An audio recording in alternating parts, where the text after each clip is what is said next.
जयनारायण व्यास विश्वविद्यालय का head office जहां पर कुलपति बैठा करते हैं और कुलपति ऑफिस के बाहर सैकड़ों लोग धरने पर बैठे हैं। ये वो हैं जिन्होंने यहाँ इस जयनारायण व्यास विश्वविद्यालय में अपनी सेवाएं दी, प्रोफेसर रहे और कई बच्चों को पढ़ाकर जो है अपने अपने मुकाम तक पहुंचा दिया। लेकिन आज वो धरने पर बैठे हैं अपने लिए, धरने पर बैठे हैं खुद के लिए, अपनी पेंशन के लिए। ये है सेवानिवृत्त कर्मचारी संघ।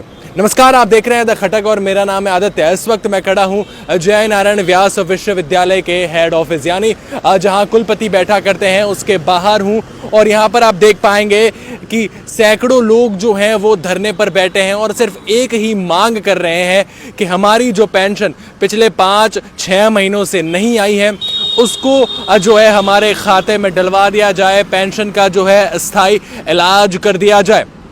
राज्य सरकार को भी कई बार ज्ञापन दिया, कुलपति को भी कई बार ज्ञापन दिया और अब जो आखिरी रास्ता है वो इन्होंने अपनाया है कि अब कुलपति ऑफिस के बाहर धरना देना ही होगा, तब जाकर शायद हमारी बातें जो है वो मानी जाएगी। कुछ महीनों पहले मुख्यमंत्री जब हवाई मार्ग से जोधपुर पहुंचे, जोधपुर एयरपोर्ट पर भी इन्होंने जो है मुख्यमंत्री को ज्ञापन दिया था, लेकिन इसका कोई समाधान नहीं हो पाया। अभी भी काफ़ी ऐसे सेवानिवृत्त कर्मचारी हैं जिनकी पेंशन पिछले 5 या 6 महीनों से खाते में नहीं आई है। अब इसका स्थायी समाधान आखिर कब होगा, इसका जवाब लेने के लिए कुलपति ऑफिस के बाहर ये लोग धरने पर बैठ चुके हैं। अब हम इनसे बात करेंगे, जानेंगे कि आगे इन्होंने क्या सोच रखा है कि अगर इनकी मांगे अभी भी पूरी नहीं की जाती है तो ये धरना, ये प्रदर्शन जो है कितना विशाल हो सकता है, कितना उग्र हो सकता है।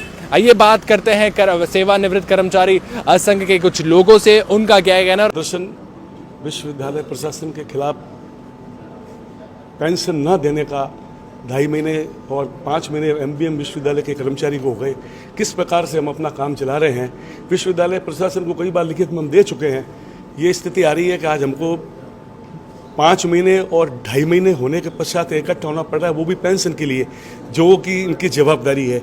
ये अपनी जवाबदारी से अपना मुंह मोड़ रहे हैं, तो इसका हम घोर विरोध करेंगे और हो सकता है सोमवार में हमारी जनरल बॉडी क्या तय करती है उसके अनुसार हमें कार्य करना होगा। और प्रशासन इस मंच के माध्यम से घोषणा करता हूं, समय पर अगर इस मुद्दे का निपटारा नहीं हुआ तो विश्वविद्यालय का सेवानिवृत्त कर्मचारी सड़कों पर अलग तरह के आंदोलन करेगा, जिसकी कल्पना भी विश्वविद्यालय नहीं की होगी। वैसे आंदोलन हम यहाँ शुरू करेंगे। जय संगठन, धन्यवाद। ये कोई बेइज्जत करने का तरीका नहीं हुआ। जो लोग 35 साल 40 साल यहाँ पर सेवाएं देकर के निवृत्त हुए हैं, उनकी पेंशन देने की जिम्मेवारी केवल राज्य सरकार की और किसी की नहीं है, क्योंकि राज्य सरकार के द्वारा ही विश्वविद्यालय का निर्माण किया और कॉलेज के शिक्षा के अंदर जो शिक्षक निवृत्त होता है उनको तो बराबर समय पर पेंशन दी जाती है और विश्वविद्यालय के प्रोफेसर जो यहाँ से रिटायर होंगे उनको पेंशन नहीं दी जाएगी, विश्वविद्यालय के कर्मचारियों को पेंशन नहीं दी जाएगी। ये कौन सा आपका न्याय हुआ? इसके अंदर कोई भी शक नहीं है कि राज्य सरकार के द्वारा ये जिम्मेवारी लेनी चाहिए।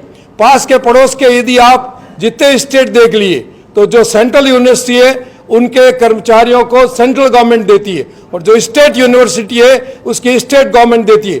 हमारी पेंशन है जो समय पर क्रेडिट होनी चाहिए, क्योंकि हमने समय पर सेवाएं दी और पे पेंशन ऑर्डर भी आपने दिया। धन्यवाद। सरकार और हमारे सिंडिकेट के सदस्यों की ध्यान इस ओर आकर्षित करना चाहेंगे कि हमारे बहुत सारे साथियों को पिछले 5 महीने से पेंशन नहीं मिल रही है।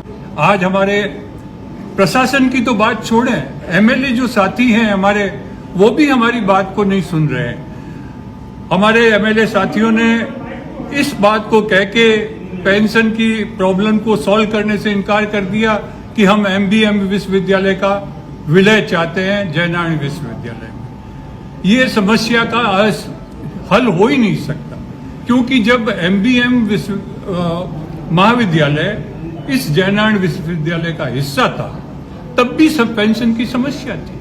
आज भी अगर वो वापस हो जाएगा तो भी पेंशन की समस्या हल होने वाली नहीं है।